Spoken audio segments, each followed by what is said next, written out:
بسم اللہ الرحمن الرحیم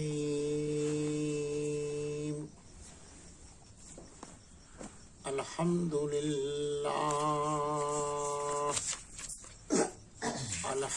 للہ وکفی وسلام علی عبادہ الذین اصطفی اما بعد اعوذ باللہ من الشیطان الرجیم بسم اللہ الرحمن الرحیم وما ارسلناک الا رحمۃ للعالمین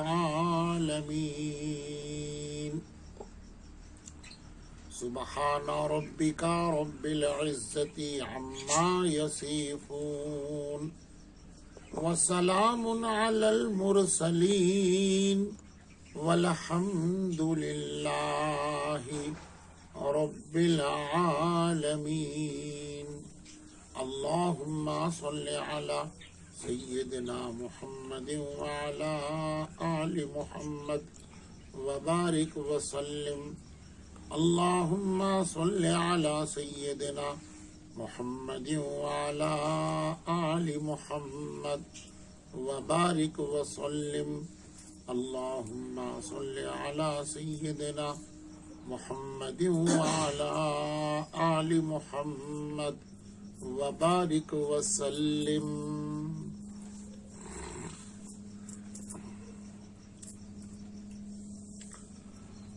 سیرت طیبہ کا بہترین اور خوبصورت عنوان رد شمس یہ پورا ہو چکا ہے. اس کے بعد حبس شمس کا بیان آج ہوگا انشاءاللہ. شق صدر، شق قمر اور اس کے بعد رد شمس، اس کے بعد حبس شمس. پہلے نمبر پر آپ کے قلب مبارک کو چاک کرنا، دوسرے نمبر پر چاند کے 2 ٹکڑے کرنا، اور تیسرے نمبر پر ڈوبا ہوا سورج واپس پلٹانا، اور یہ اب چوتھا نمبر ہے سورج کو اپنے مقام پر ٹھہرانا.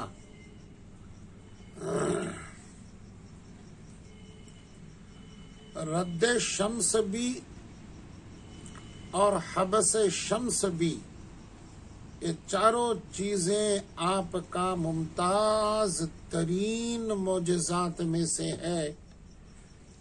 اس میں علماء ربانیین یہ کہتے ہیں کہ سب سے اونچا معجزہ آپ صلی اللہ علیہ وسلم کا یہ رد شمس کا ہے.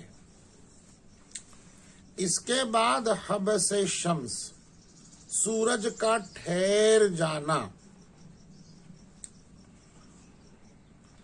کتنی دیر سورج ٹھہر گیا، کہاں تک اس کی پیمائش رہی؟